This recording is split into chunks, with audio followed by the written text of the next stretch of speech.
কোনো তেল নেই, কোনো মশলাও নেই। তারপরও কচু শাক দিয়ে এমন মজাদার ভর্তা তৈরি করা যায়, একবার খেলে বারবার খেতে ইচ্ছে করবে। চলুন দেখে নিই কীভাবে খুব সহজে এই স্বাস্থ্যকর কচু শাক ভর্তা তৈরি করেছি। কচু শাকের প্রতিটি পাতা খুব সুন্দর করে ভালো করে দেখে পরিষ্কার করে তারপর ধুয়ে আমি কড়াইয়ের মধ্যে রেডি করেছি রান্না করার জন্য।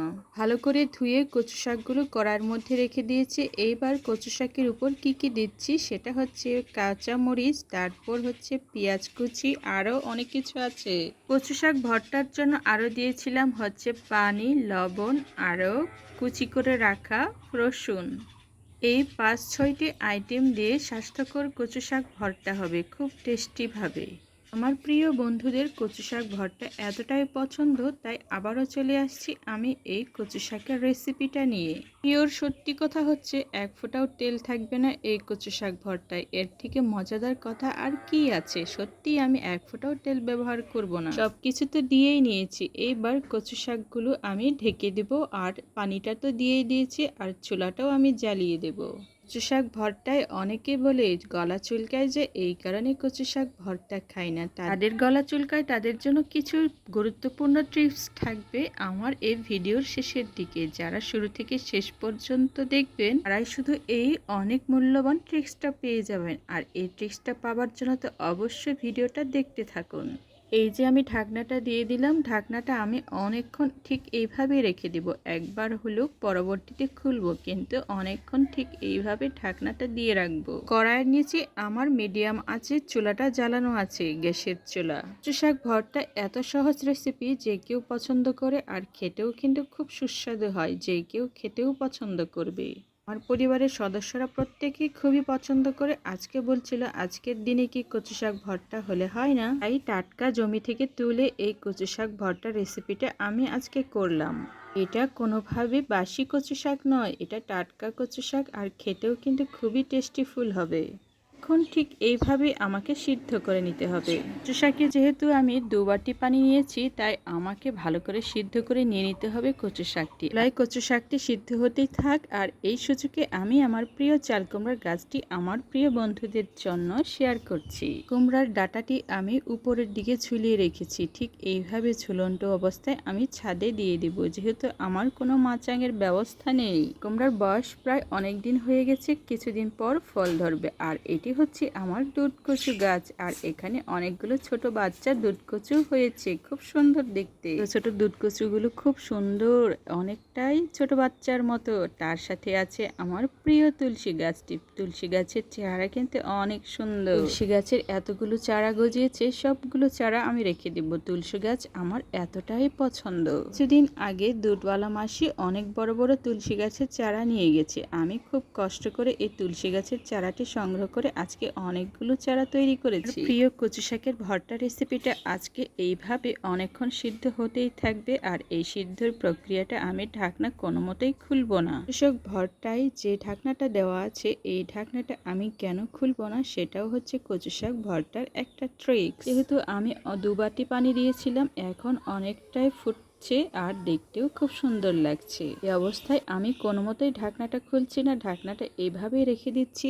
আর অনেকটাই ফুটতে ফুটতে যখন পানিটা একবারে শুকিয়ে যাবে, তখন শুধু ঢাকনাটা আমি খুলে নিব। ঠিক তখনই বোন, পেঁয়াজ, কাঁচামরিচ, রসুন, পানি আমি সবকিছু সঠিক পরিমাণে দিয়েছি, তাই হচ্ছে এই ব্যবস্থা। রাঁধুনি রান্না করতে করতে একটা প্রক্রিয়া কিংবা আইডিয়া চলে আসে, কতটুকু লবণ দিতে হবে, কতটুকু পেঁয়াজ আর কতটুকু পানি দিলে এটা ভালো মতো সিদ্ধ হবে। এই ঢাকনা না খোলার প্রক্রিয়াটি চলমান থাকবে যতক্ষণ না আমি এইটা অনেকটা পানি শুকিয়ে ফেলবো। পরিবারের কাছে কচু শাকের ভর্তা এতটাই প্রিয়, আমি প্রায় কচু শাকের ভর্তা আমার পরিবারের জন্য ঠিক এইভাবে মজাদার ভাবে রান্না করে থাকি। কচু শাকের ভর্তা অনেকেই খেতে খুবই পছন্দ করে, কিন্তু রান্না করার প্রক্রিয়াটি অনেকেই জানে না।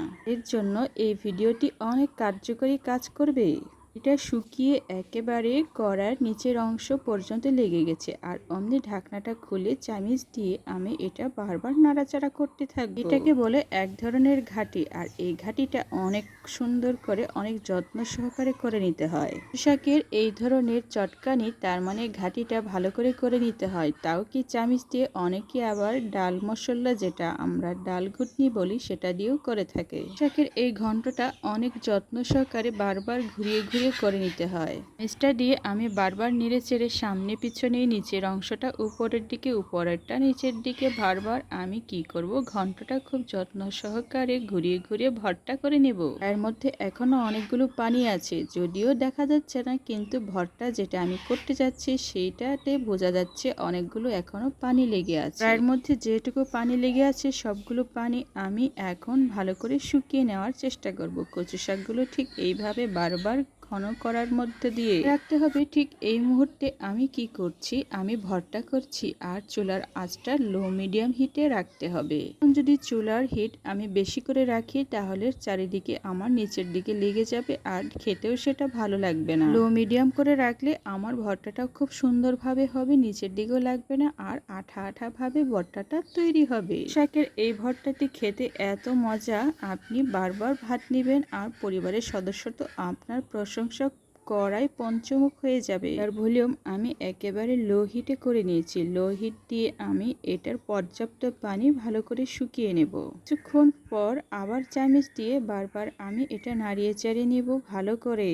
বলে ভর্তা বা ঘন্ট, যেটাই বলেন, সেটা হচ্ছে ভর্তাতেই মজা আরও বেশি পাওয়া যায়। শাকের এই ভর্তা রেসিপি আমি যতবারই দিয়েছি ততবারই আমার প্রিয় বন্ধুরা এতটাই পছন্দ করেছে, আমাকে বারবারই বলেছে যে আবার যাতে ভিডিওটা নতুন করে দেওয়া হয়। আমার প্রিয় বন্ধুদের অনুরোধে এই ভর্তা রেসিপিটা আবার নতুনভাবে দিয়েছি, নিশ্চয়ই আপনাদের উপকারে আসবে। কচু শাকের ভর্তা স্বাস্থ্যের জন্য খুবই উপকারী আর খুবই টেস্টিফুল, আর খেতেও কিন্তু অনেক বেশি ভাত লাগে। ঠিক গরম ভাত হলে তো কথাই নেই। ঠিক এইভাবে আমি হালকা মিডিয়াম না তো লো আছে এইভাবে রেখে দিব কিছুক্ষণের জন্য। একটু পর পর আমি চামিচ দিয়ে বারবার ঠিক এইভাবে উল্টে পাল্টে দিব, নিচের অংশ যাতে কোনো মতে লেগে না যায় সেদিকে অনেক সচেতনতার সাথে খেয়াল রাখতে হবে। আরেকবার বলছি, এটা কোনো মতেই গলা ধরবে না, কোলা চুলকাবে না, আর পরিবারের ছোট বাচ্চা থেকে সবাই খেতে পারবে এই রেসিপিটা। আর যদি খুব ঝাল খেতে ইচ্ছে করে তাহলে আপনি কি করতে পারেন, কাঁচামরিচটা খুব বেশিও দিতে পারেন, আর যদি মিডিয়াম খেতে চান তাহলে মিডিয়ামও ব্যবহার করতে পারেন। আমার তো বরাবরের মতো একটু ঝালঝালি ভালো লাগে, যার কারণে কাঁচামরিচটা আমি একটু সামান্য বেশি দিয়ে থাকি। বলতে গেলে কি, কচু শাকে কাঁচামরিচের ঝালটা না খুবই ভালো লাগে, আর এতটাই ভালো লাগে আমি কতবার যে ভাত নিয়ে খাই, কমপক্ষে 2-3 প্লেট। আমি যেমন রান্না করতে ভালোবাসি ঠিক তেমনি আমি খেতেও পছন্দ করি, সাথে পরিবারের প্রত্যেক সদস্যদেরকেও অনেক যত্ন সহকারে খাওয়াতেও পছন্দ করি। এটা হচ্ছে আমার অন্যতম একটা ভালো লাগার দিক। কিন্তু লো মিডিয়াম আছে আমি রেখেই দিয়েছি, আর এইভাবে কচুর ঘন্ট আমি বারবার ভর্তা রেসিপিটা নেড়ে চেড়ে দিচ্ছি যাতে নিচের অংশ কোনো মতে ভারী করে লেগে না যায়। শাকের এই ভর্তার প্রক্রিয়া রেসিপিটা খুবই সহজ, এটা আপনার বাসায় আপনিও খুব সহজে অনায়াসে তৈরি করতে পারেন, আর আপনার পরিবারকে আপনি মজাদার খাবার উপস্থাপনা করতে পারেন। আসলে এই মজাদার খাবারটি যে কেউ ঘরোয়াভাবে তৈরি করতে পারে। আপনার ঘরের আশেপাশে দেখবেন অনেক টাটকা কচু শাক পাওয়া যায়। কচু শাকের এই ভর্তা রেসিপি তৈরি করার জন্য অবশ্যই আপনাকে কচু শাকের যে নরম কচি পাতাগুলো আছে সেগুলো তুলে নিয়ে আসতে হবে। শাকের ভর্তা রেসিপির জন্য এই নরম কচি পাতাগুলো আপনার রেসিপিটাকে আরও প্রাণবন্ত করে তুলবে আর স্বাদে অমৃত করবে। এগুলো খুবই সহজলভ্য, আর আপনাদের আশেপাশে দেখবেন অনেকগুলো খাবারযোগ্য কচু শাক আছে, সেগুলো দিয়ে আপনি পদ্ধতিতে ঠিক এমন মজাদার সবজি কচু শাক ভর্তা তৈরি করতে পারেন। খুবই সহজ রেসিপি, এই রেসিপি যে কেউ তৈরি করতে পারে অনায়াসে আরামভাবে। এই করার জন্য শুধু প্রয়োজন একটু ধৈর্য, আর কম সময়ের মধ্যে এটি তৈরি করে নেওয়া যায়। পুষ্টিগুণ দিক দিয়ে কচু শাকের ভর্তা এই ধরনের রেসিপিটা খুবই পুষ্টিযুক্ত, আর আয়রনের দিক থেকে তো অনেক বেশি আয়রন আছে কচু শাকের পাতায়। স্বাস্থ্যকর কচু শাক রেসিপিটা আপনার যদি ভালো লাগে অবশ্যই ভিডিওটি সাবস্ক্রাইব করতে ভুলবেন না যেন। সাবস্ক্রাইব করা থাকলে আমার নতুন নতুন ভিডিও নোটিফিকেশনে চলে যাবে আপনার টাইম লাইনে। কচু শাকটি আমি বারবার ঠিক এইভাবে চামচ দিয়ে নেড়ে ছেড়ে দিব, আর এমনভাবে আমার তৈরি হবে মজাদার টেস্টিফুল কচু শাক ভর্তা। শাক ভর্তা অনেকটাই আমার তৈরি হয়ে গেছে, একেবারে আঠা আঠা লাগছে, দেখতে অনেকটা রাবারের মতো। ঠিক এইভাবেই কচু শাক ভর্তাটি তৈরি করতে হয়। আমার ভিডিওটি ফুল দেখেছেন তাদের প্রত্যেককে অনেক অনেক ধন্যবাদ আর শুভকামনা রইল।